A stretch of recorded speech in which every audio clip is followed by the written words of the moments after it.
Good morning. Our scripture reading is from the book of Daniel, chapter 1, verses 3 through 16.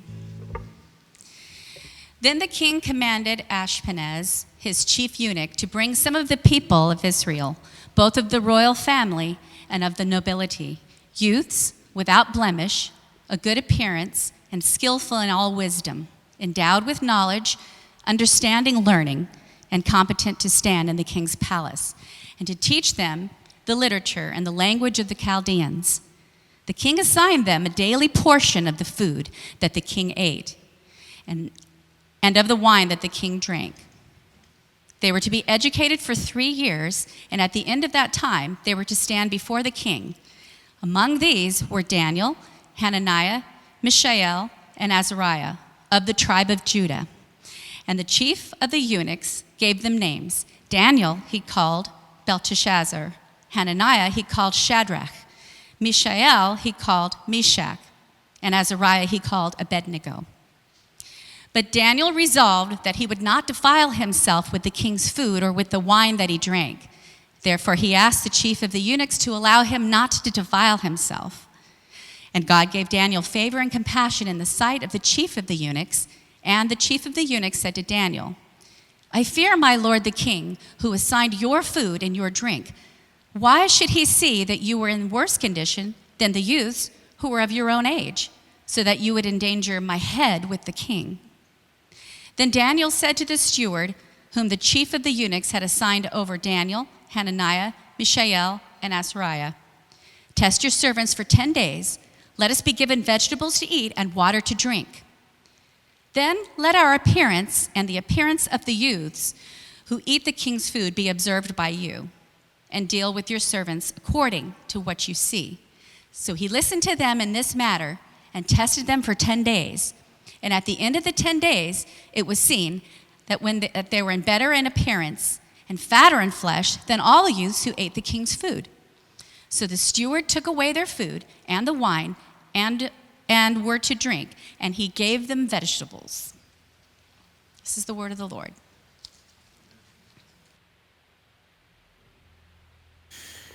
If you don't have your Bibles there yet, go ahead and get them there, because we're going to be diving deep into that passage Cheryl just read for us.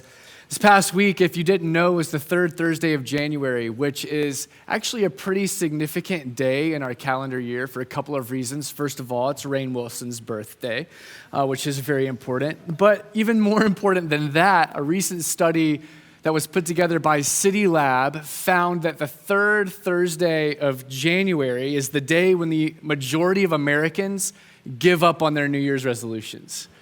So congratulations if that was you. You're the majority of Americans. Take heart, though, you are not alone. I am right there with you.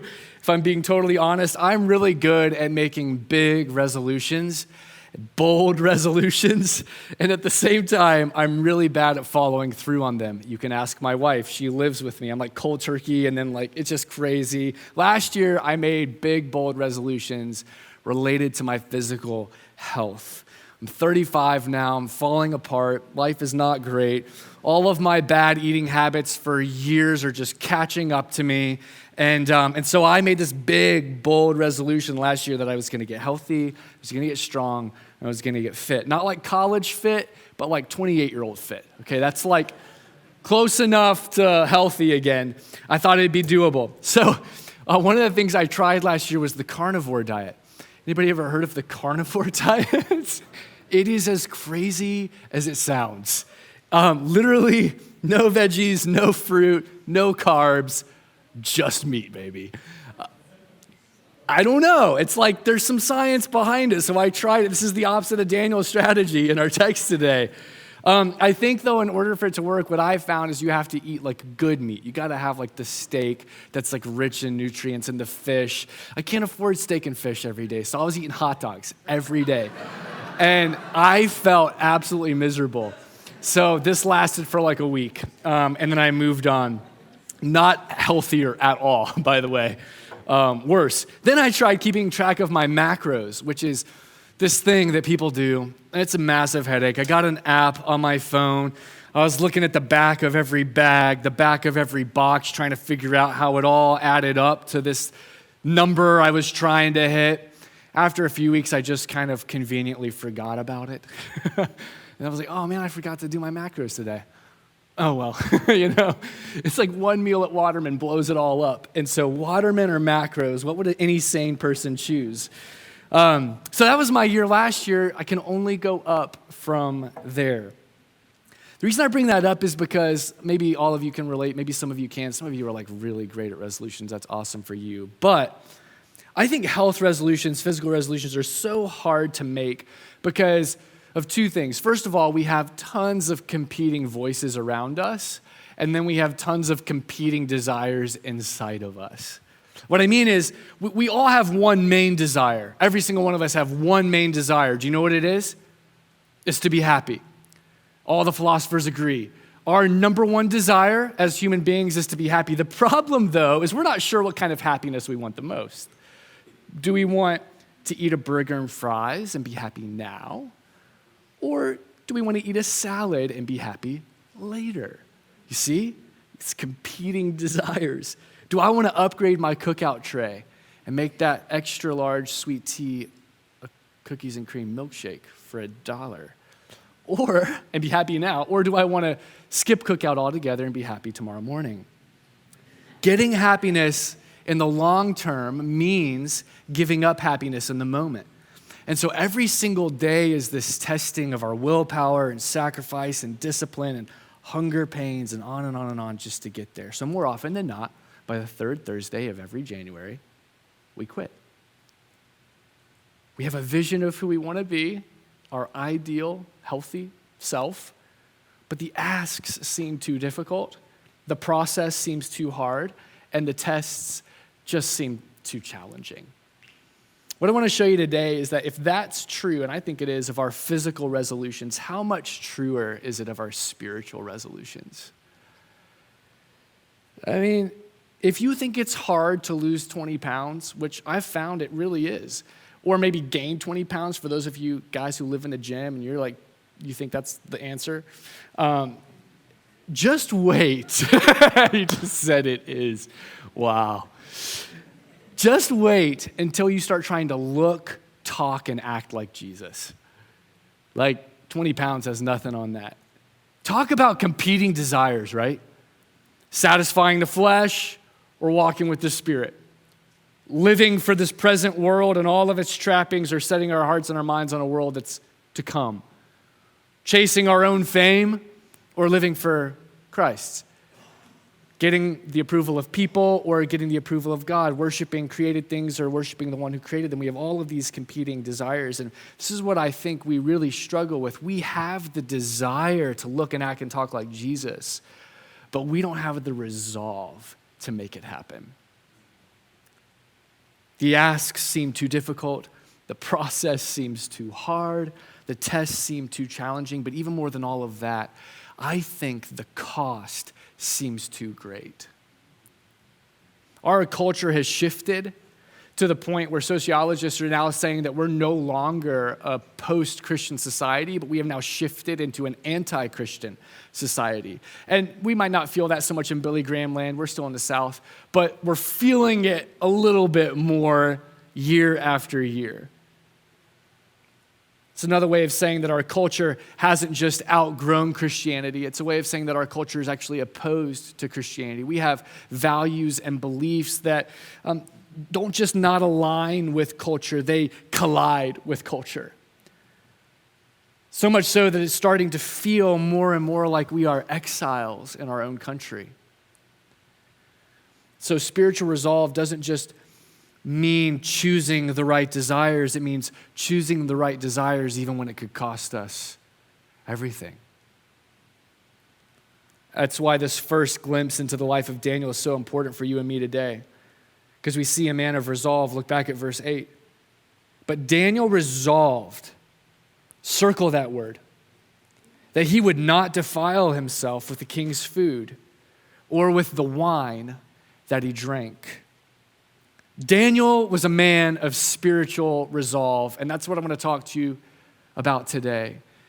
resolved in exile. How in the world do we stand firm, stay faithful, and not just survive, but thrive as the people of God when it seems like everything is turning against us?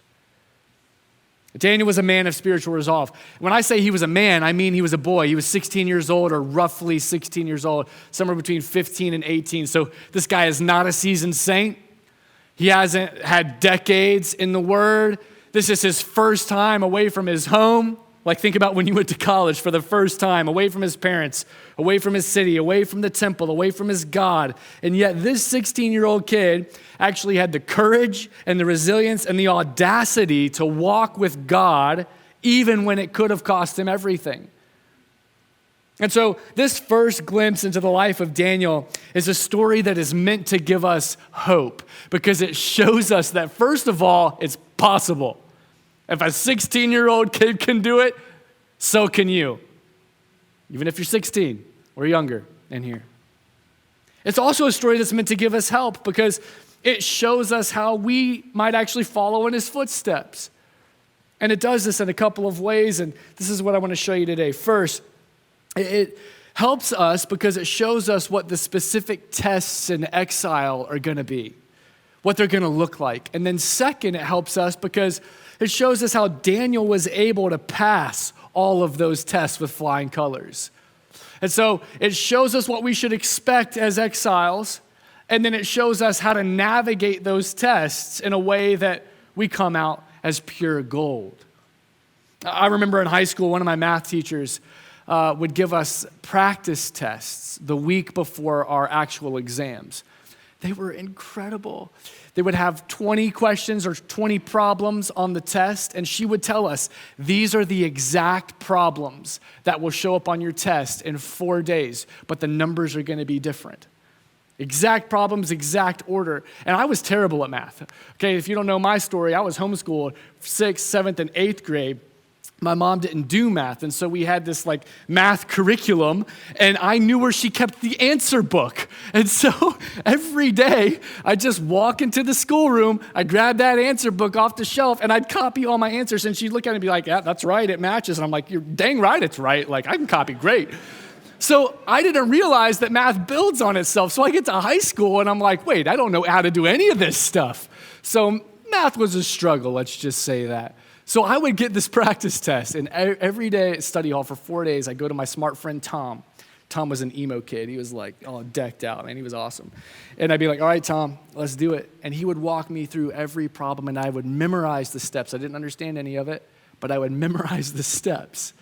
And because of this practice test, I'd ace the test. I got an A in those classes somehow. It's because I knew how to prepare is the point, though. Daniel is a book that shows us how to prepare.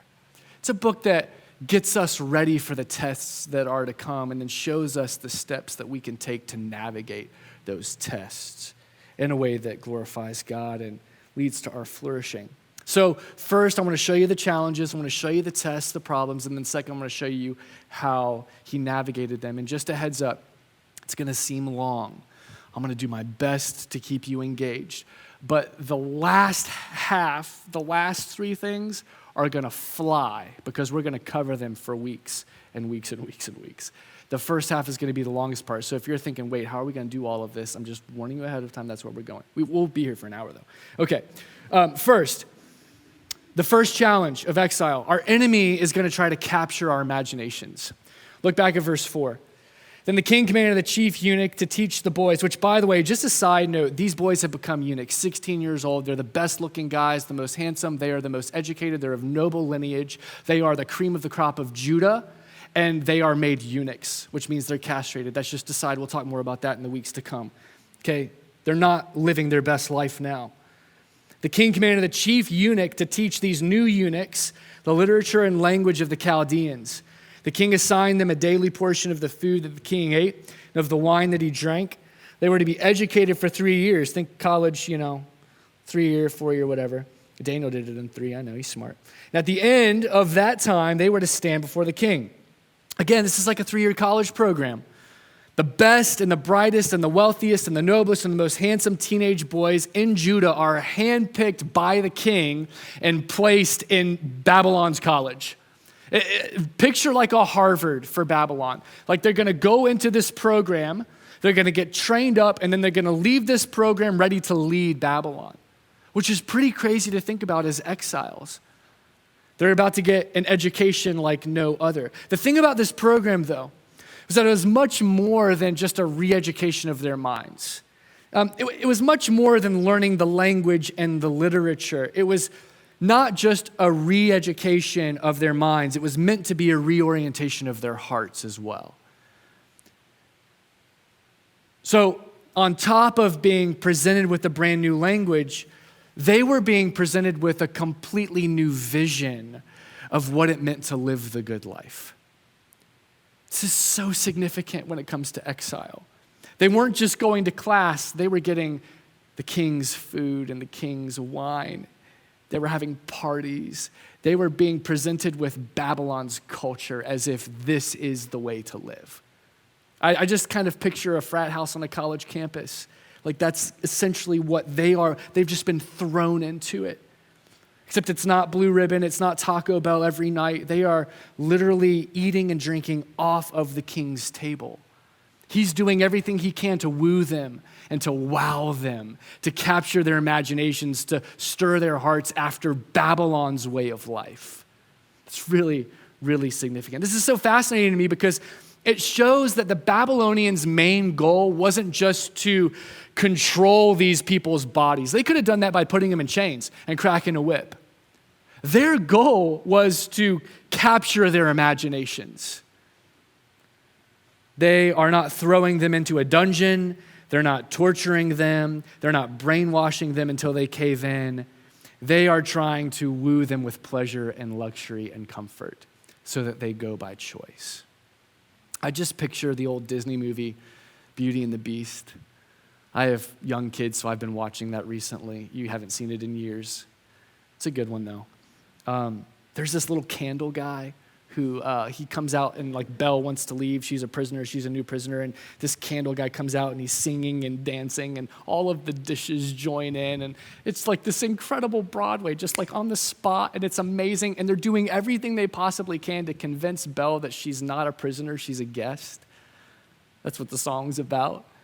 Because they're hoping if they can convince her that she's a guest, then she'll give in to Stockholm Syndrome and fall in love with this hideous beast that kidnapped her and almost killed her dad so that they'll get married and break the spell and everyone will live happily ever after. That's what the movie is. It would never get made today. This is essentially what's going on in Babylon. They're pulling out all the stops, trying to convince these 16-year-old boys that they're guests and not prisoners. They're doing everything they possibly can to try to capture their imagination with their way of life, with their vision of pleasure, with their understanding of the world. Because they know that if you want to motivate anyone, you can't just tell them what to do. If you want to motivate someone, you've got to get a hold of their love and their awe and their heart. I could tell you what to do till I'm blue in the face. You're not going to listen to me. You're going to do what you want. You're going to do what you love. You're going to do whatever has captured your imagination, what looks true to you. Like, that's what it looks like to flourish. You're going to do that.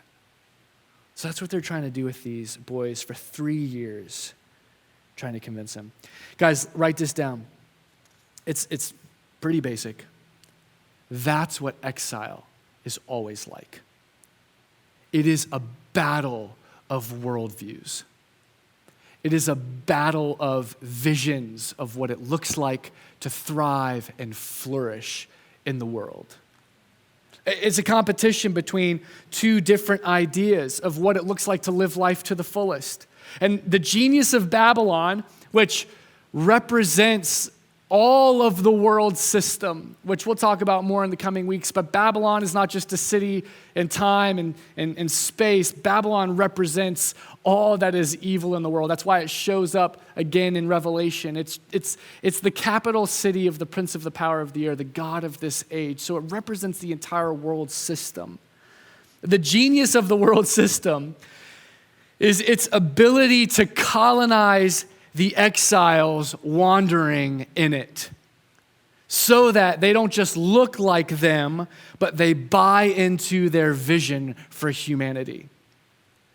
As an exile, this world system's main goal is to colonize you so that you look just like them and love the exact same things they love and worship the exact same things they worship. We're all about anti-colonialism, which is a good thing. You are being colonized even now by this world system. The culture of hell is trying to invade your heart and your life to make you love what it loves and do what it does. That's what exile is always like. So be on guard, pay attention, because everything you do is doing something to you. Everything you watch is painting a picture of what it looks like to flourish. Hollywood is so good at this. It's called soft warfare. You know what I'm talking about? Culture, ideas, music, art. This is what it looks like to have good sex. This is what it looks like to enjoy life and life to the fullest. This is what it looks like to be successful. This is what it looks like to thrive. Shaping you, colonizing you. Everything you read, everything you listen to is trying to capture your imagination, so make sure you're not being colonized by Babylon. Do you see that? Second, our enemy isn't just trying to capture our imaginations. He's trying to compromise our morality. Look back at verse 8. Daniel resolved that he would not defile himself with the king's food or with the wine that he drank. In other words, there was something about this food and there was something about the wine that was defiling. And so if Daniel had eaten it and Daniel had drinking it, he would have been compromised deep within his soul. Something would have shifted, something would have changed. This was not a nice or a neutral gesture from the king. It was food that he knew violated the dietary laws that God had laid out for the people of Israel. It was food that he knew, if they ate, would compromise their souls. And so he's giving them a gift, but no gift is neutral. Nothing is innocent. It's a fishhook gift. It's a nice, juicy worm, but underneath that worm is a fishhook. And if they were to bite that, they would have started the process of inward decay. It wasn't pure, it wasn't kosher, so it was off limits. In a lot of ways, it was like the tree in the Garden of Eden. So Babylon comes along, just like the serpent did back then, lays out this feast and is like, really? God said you can't have this?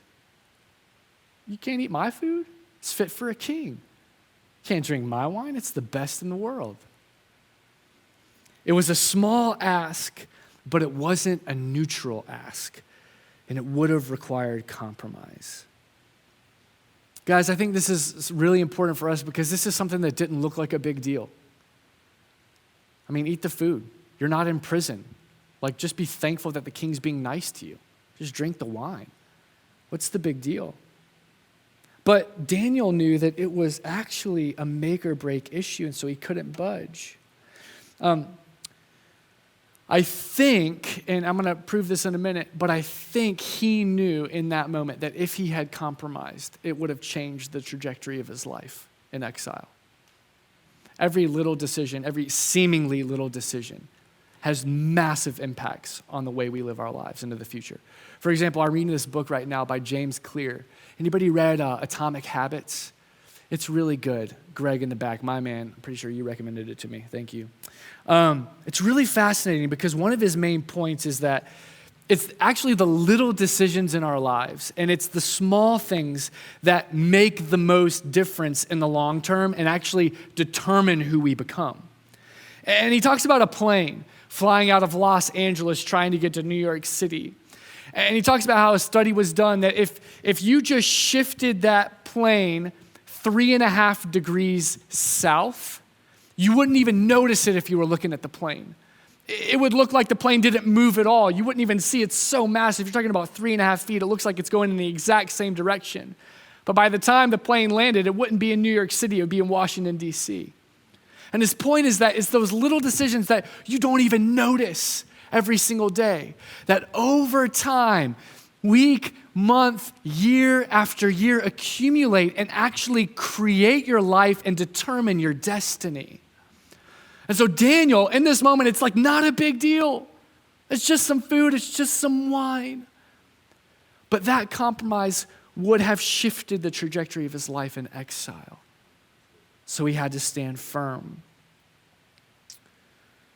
Guys, Babylon is always trying to get us to believe that little decisions don't make a big difference. And when I say Babylon, I mean our enemy. Again, we're talking about spiritual Babylon. A little compromise over here, a little compromise over there won't hurt you one bit. It won't even be noticeable, it won't register on the scale. It's just food. The reason he's trying to do that is because our enemy knows that if he can get us to compromise in the small things, he can dictate the trajectory of our lives. And so he tries to convince us that obedience is nothing more than legalism. You ever tried to justify not obeying by saying, oh, that's legalistic? Like you feel the Spirit do something in your heart and there's a tinge of like, oh, I probably shouldn't do that, but then you quench the Holy Spirit because you don't want to be like a Pharisee. That's Babylon. He convinces us that a pursuit of holiness is Pharisaism. Like being like a Puritan is almost viewed as an insult. Now the Puritans did some bad stuff. Like they weren't perfect. But what the Puritans did do well was they pursued holiness. They fought sin. He tries to convince us that a stand for righteousness is nothing more than self-righteousness. And I remember when I got saved when I was 16. I went to a Christian college in Pennsylvania. I was really, really raw.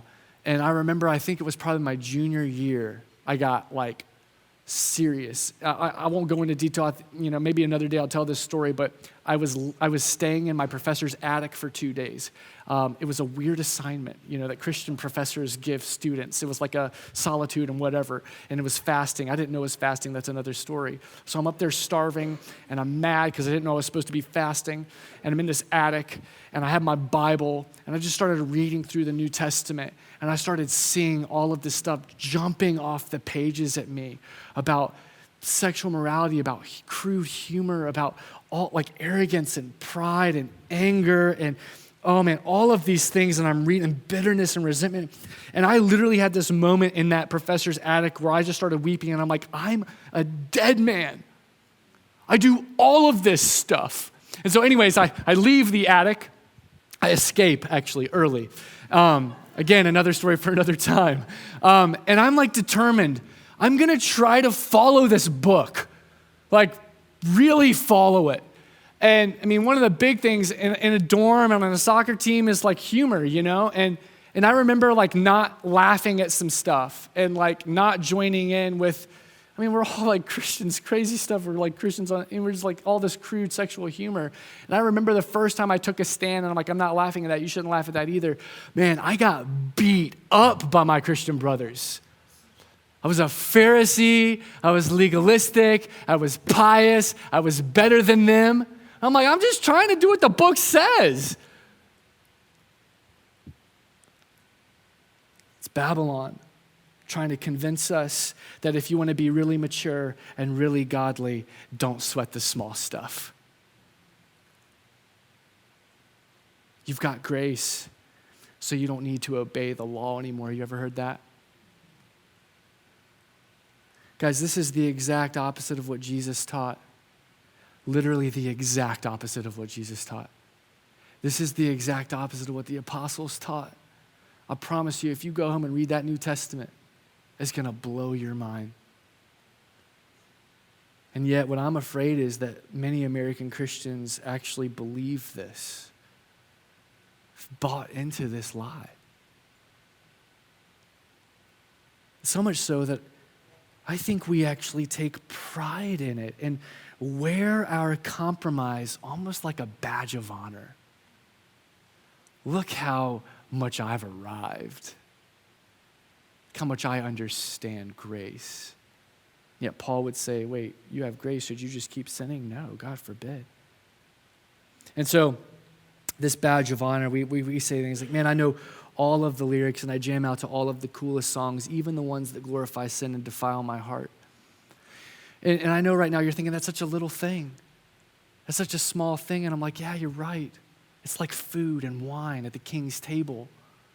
But it's doing something to you because everything you do is doing something to you. We say things like, oh, it's just got a cool beat. I just dance, I'm not even listening to the lyrics. Okay, whatever. We say things like, and this is our badge of honor, I can watch all the nudity I want in any movie or HBO series or whatever. I'm not affected by it. I can have the world present to me their vision of sex, their vision of pleasure, and just be like, yeah, I'm numb. I'm so mature. It doesn't do anything to me. All the violence, it's just a good story. Because I remember when 50 Shades of Grey came out several years ago. I'm not gonna beat up on you, don't worry. Like, just be gentle here. My rod is gentle, right? I'm gonna be gentle, but it is a rod. I remember when 50 Shades of Grey came out several years ago, and I was actually really surprised at how many Christians were boasting in the fact that they could watch it and not be compromised. It was a badge of honor. Essentially, forget Me Too, Forget Christ's sexual ethics. Forget Matthew 5 and 1 Corinthians 6 and Colossians 3 and all the rest. We have outgrown purity. We have outgrown righteousness and holiness. We are on another level now. That's Babylon. That's the enemy.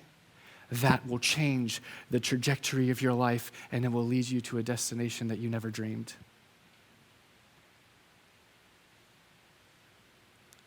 There are a lot of other movies I could have said. I'm not picking on that. I know at least half of you watched it. Again, there's grace, there's no shame. But this is what you need to understand. If you've bought the lie that purity is legalism and that holiness is for Pharisees, if you've bought that lie, you've already been compromised by the enemy.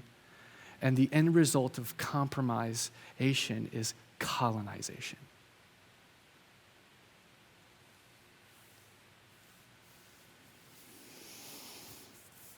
Every decision we make is determining the path of our life. So there's no such thing as a small choice. There's no such thing as a neutral gift in exile. Everything that you receive will either direct your heart away from God or toward him. Do you see that? Nod with me if you're with me. All right. You don't have to like me. Just stay with me. Daniel understood this. He knew that the food and wine weren't just a gift. They were a test. And so he resolved not to consume it. So, first, enemy's trying to capture our imaginations. Second, enemy's going to try to compromise us morally. Third, the enemy is going to try to change our identity. The ultimate goal of Babylon's re-education program was to get into the very core of who these boys were. Transform them from the inside out so that they would live for different goals, live for different gods, and all of that was bound up in their renaming. Look back at the text in verse 6. Among these were Daniel, Hananiah, Mishael, and Azariah of the tribe of Judah. And the chief of the eunuchs gave them new names. Daniel he called Belteshazzar, Hananiah he called Shadrach, Mishael he called Meshach, and Azariah he called Abednego. Now, this name change might not seem that significant to you, but it is incredibly profound, and it sums up what's going on in Judah's exile. Let me explain it for you. It's the fact that their exile was not just a physical exile, but it was actually a spiritual exile. It was a battle not just between Babylon, the literal city, and Judah, the literal city. It was a battle between the kingdom of hell and the kingdom of heaven, spiritual cities. Yahweh against Marduk, the chief god of the Babylonians. El, which is the Hebrew word for God, which we're going to see in a minute, versus Bel, which is Marduk's other name. The seed of Eve against the seed of the serpent. The Messiah against the dragon. That's what this exile is all about. Jerusalem didn't just represent a physical geographical location in time and space. Jerusalem represented the kingdom of heaven on earth. This is where the glory of God dwelt, in the temple. And Babylon was the same way, only it represented the kingdom of hell. And while this is going to show up throughout the book, it starts with the names of these 4 boys. See, all 4 of these guys had names, and within their names was the name of God, El or Yahweh. So El, at the end of Daniel's name, literally makes his name mean, I submit to El, or I serve El, the God above all gods. El is my judge, essentially. Mishael also has God's name embedded in it. You see the El at the end of Mishael, that's God. And it means this is who God is. This is who El is. Hananiah and Azariah, they have the suffix Yah in their name. You know what Yah is short for? Yahweh. God above gods, right? One of their names was Yah has been gracious. The other, Yah has helped. So their names pointed to their allegiance to El, to Yahweh, their identity as his people. Babylon had to change that. Mishael has his name changed to Meshach, which means despised and humbled before my God. Hananiah is changed to Shadrach, which means I fear Aku, which is one of their gods. Azariah is changed to Abednego, which means servant of Nebo, another one of their gods. Daniel's name is changed to Belteshazzar. Bel is the Semitic name for Marduk. Marduk is the chief god of the Babylonians. And I just want to, foreshadowing here, do you know what Bel looked like? A dragon with a forked tongue. Go back to the serpent at Genesis, go to the dragon in Revelation. This is where it gets crazy. This is where you start to see the spiritual warfare and the exile and all its many colors, because Bel wasn't just the chief god of the Babylonians.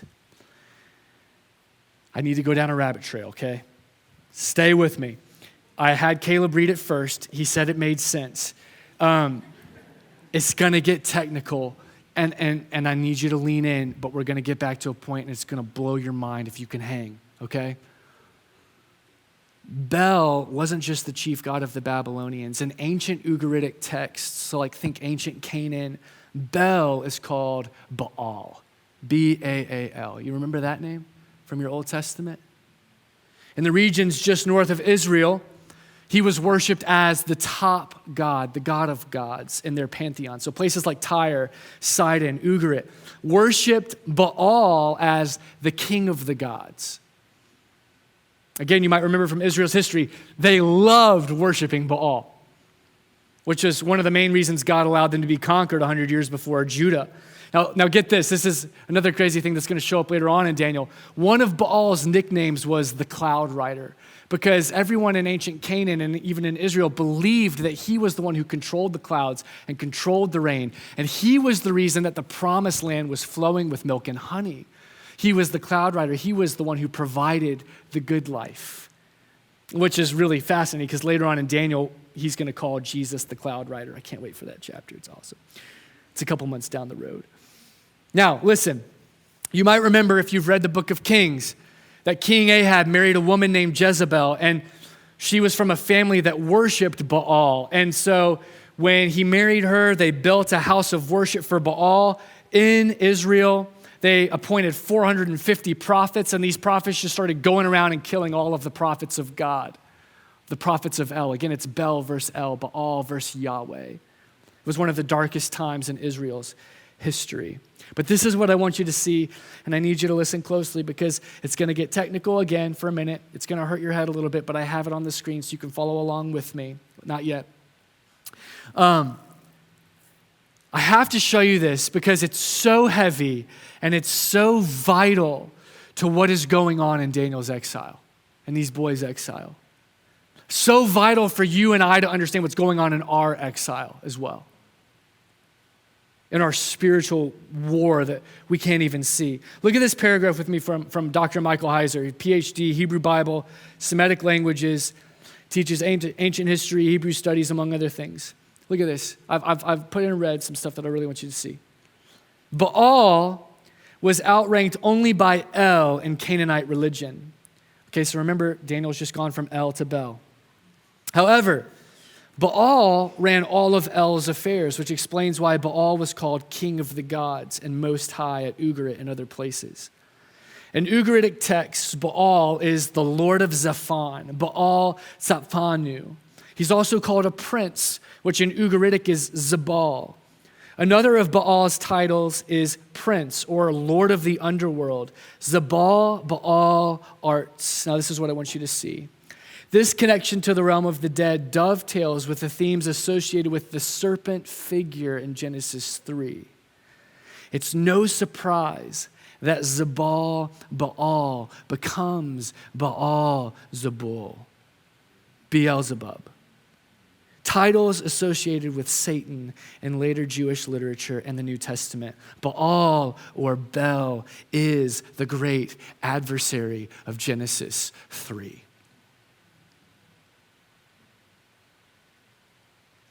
Judah's exile was not primarily physical. It was primarily spiritual. It was the same battle that was being waged in Genesis 3. It is the same battle that comes to its climax in Revelation 12. It is the dragon against the lamb, the serpent against the seed of Eve, darkness against light, evil against good, hell against heaven. And by changing these boys' names, Babylon was saying, the battle has already been won. You might as well go ahead and surrender. Bel is greater than El. And from now on, Daniel, you will wear his name. One of the greatest challenges in exile is that one of the greatest goals of Babylon is to get us to believe that God has lost the battle. It's over. He's been overtaken. He's been subdued. He's been rendered useless in our secular Babylon. He has been outgrown and set aside, and we have replaced him. And so to identify with him, to have any kind of identity in him is an exercise in futility. Any allegiance to him is nothing more than social suicide, cultural suicide. And so what's the point? Give up now. This is what the Babylonians were trying to do with Daniel and his friends. They gave them the names of their pagan gods so that they would have to hear every single day, every time they were called by anyone, your God is dead. Your God is dead. He lost. We won. Give in. Surrender. Over and over and over again. Belteshazzar, Shadrach, Meshach, Abednego. Resistance is futile. Now listen, I know you haven't been given new names, but the God of Babylon is the God of this age. The serpent's still there. Prince of the power of the air. He's still trying to do the same thing with you and with me. He's trying to do exactly what he did with those boys back then. Identifying with Jesus in our culture, in this Babylon, is basically like admitting you're a caveman. Like, you don't like science. You don't like reason. You're a superstitious loon. You don't understand progress. You're on the wrong side of history. And if you don't want to lose everything, you need to just go ahead and accept that allegiance to him is cultural suicide. Just change your identification, why don't you? Guys, these are the challenges that every single one of us face in exile. Our enemy wants to capture our imaginations, compromise us morally, and change our identity and our allegiance as a result. So the big question then is, how in the world were these boys able to stand firm? 16-year-old boys. Are you kidding? How? How could they demonstrate that kind of faithfulness and that kind of resolve in the face of that kind of opposition? And then how can we do the same thing? 3 things I want to show you. Like I said, we're going to fly through them because the next couple of weeks I'm going to expound on them. First, Daniel and his friends were able to keep their resolve because they were ready for the test. They knew it was coming. I'm going to spend more time talking about this again when we get into chapter 3. It's important to note right now, though, these boys and their parents knew that exile was coming because they heard the prophets and they believed the prophets. And so as a result, they drenched themselves in the scriptures leading up to the exile. Morning, day, night, they were in the Torah over and over and over again, memorizing the stuff, preparing for the test that was to come. It was like studying for the exam. They were getting ready for it. Again, we're going to talk more about it in chapter 3 because it's a great lesson for parents, but this is the truth, and I want you to write this down. You won't possess anything in exile that you don't carry with you from home. So, if you want to be able to fall back on the Word of God in exile, you've got to drench yourself in it when you're at home. If you want to experience and enjoy the presence of God during persecution, you've got to develop the practices, the disciplines that lead to an experience and enjoyment of the presence of God.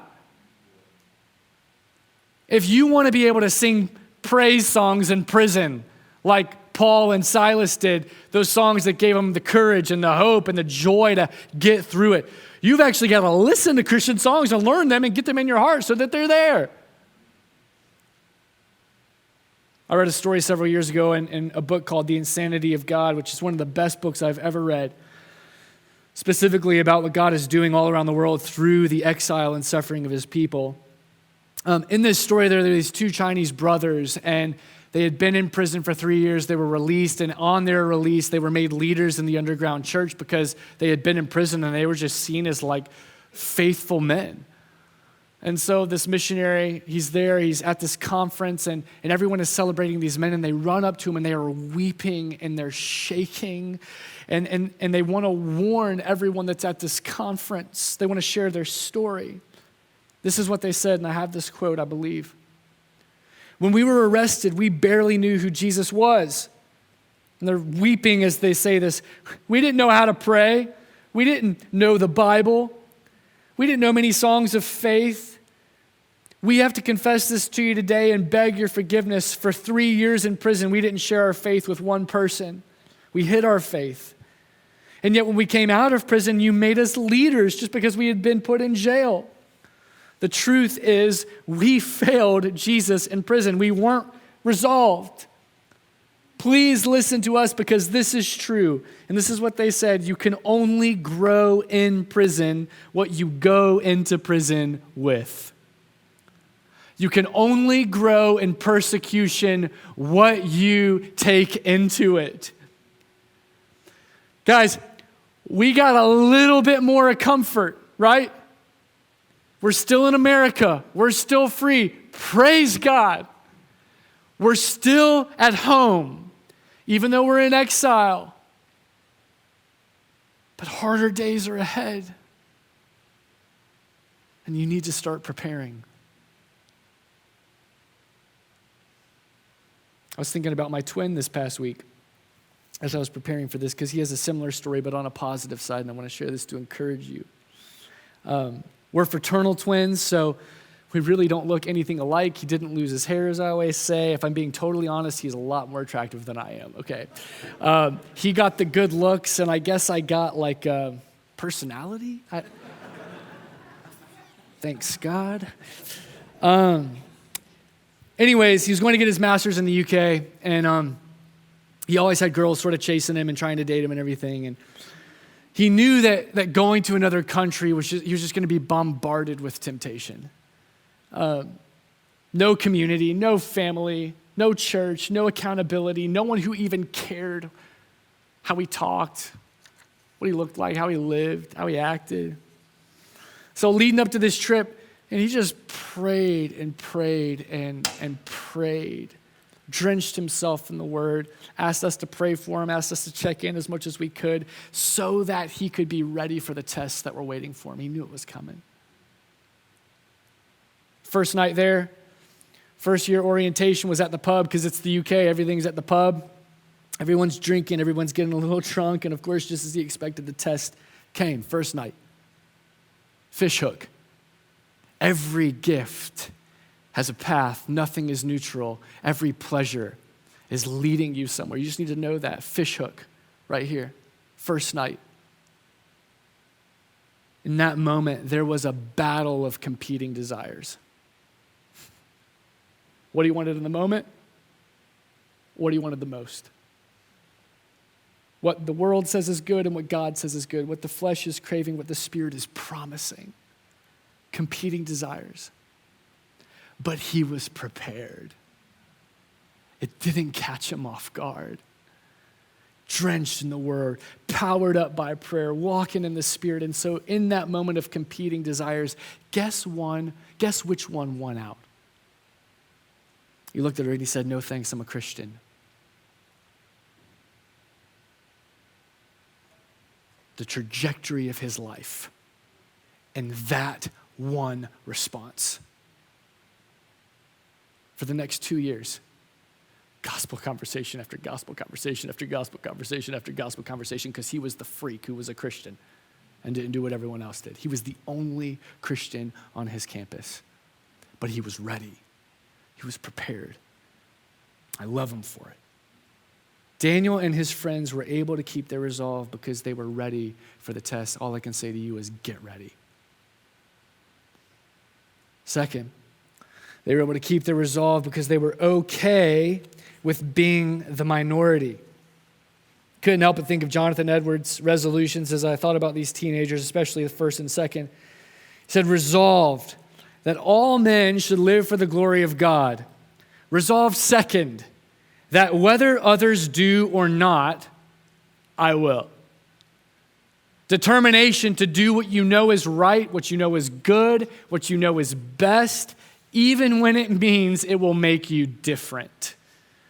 This is what it looks like to fear God and not fear people, by the way. This is what it means to love and care about divine approval and not human approval. This is Matthew 10:28. Don't be afraid of those who want to kill your body.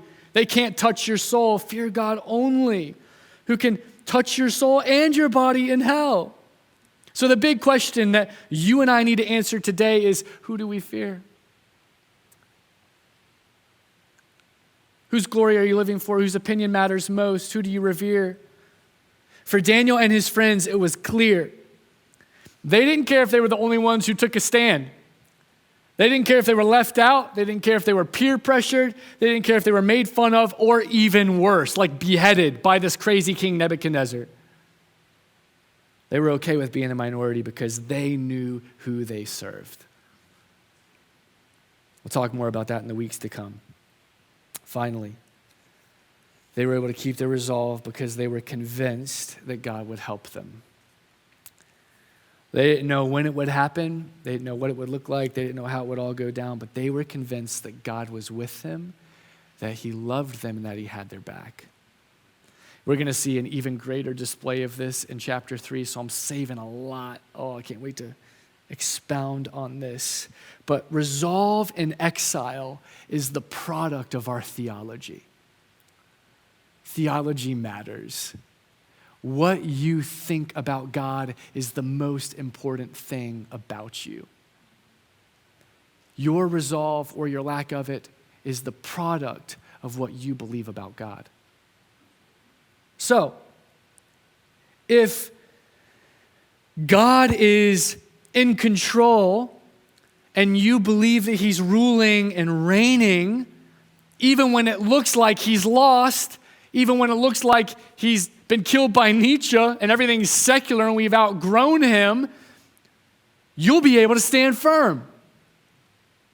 If you believe that he's good and that he actually has the power to turn all things into good for you because you love him, then even when there's a threat of really bad things, you'll be able to stand firm. What you really believe about God will come out in exile. I want to close. Like I said, we're going to spend a lot of time on this in the coming weeks, but I want to close because we have to look to Christ. Every single story in this incredible book ultimately points us to the author of the book. And so I just want to close by looking to Christ, and then that'll help us prepare to get to the table where we're going to remember him again. How in the world does this story point us to Jesus? How in the world does the story of these 4 teenage boys point to Christ? It's the fact that these boys and their resolve in exile are a shadow of the man who was going to come, and his resolve in his exile. They were offered food fit for a king. Jesus in the desert was offered all of the kingdoms of the world. They were offered the luxuries of Babylon. Jesus was offered the worship of the nations. Both were offered a way out of suffering, a way out of potential beheading, a way out of the cross. Both trusted in the Father's provision. Everything that was going on with these boys was part of a cosmic war that had been going on for centuries, but one which Christ came to end once and for all. They were given pagan names to mock God and put his people to shame. 600 years later, that God would show up. He would be given the name above all names, and he would put Bel and all of those other rulers to open shame on the cross. Philippians 2 says that's exactly what happened. And now at the sound of his name, Yah, El, the name that he's been given that we don't even know yet, that hasn't been uttered, everyone's going to bow. All things in heaven and all things on earth, because he has won. Colossians 2, the old snake, that dragon, that cloud rider or faux cloud rider that everyone loved to worship, he bites the heel, but in the end, his head is crushed. This whole battle that's being waged in Babylon makes us long for Christmas. The birth of the seed of David from the line of Judah that Babylon tried to wipe out, but couldn't stop. The faithfulness of God that we see in the story of these 4 boys is nothing but a whisper of what we'll see in Christ on his cross when he destroys evil and sin and Bel and Babylon forever. Amen? So as we think about the resolve of these 4 boys, we've got to turn our gaze to the man, the king. It's because of his resolve that you and I can stand today and follow in his footsteps, even in the midst of exile. Would you stand? Let's respond in prayer. We'll go to the table together. Father, thank you for all that we've seen of you, of your sovereignty, of your faithfulness, of your provision. I thank you that you've given us everything we need to obey you, to follow you, to love you, even in exile. Help us to do it. Help us to be prepared. Help us to take every decision as one that is cosmic significance. We want you to be honored, God. We want you to use us, to work through us. We pray that you would do all of this.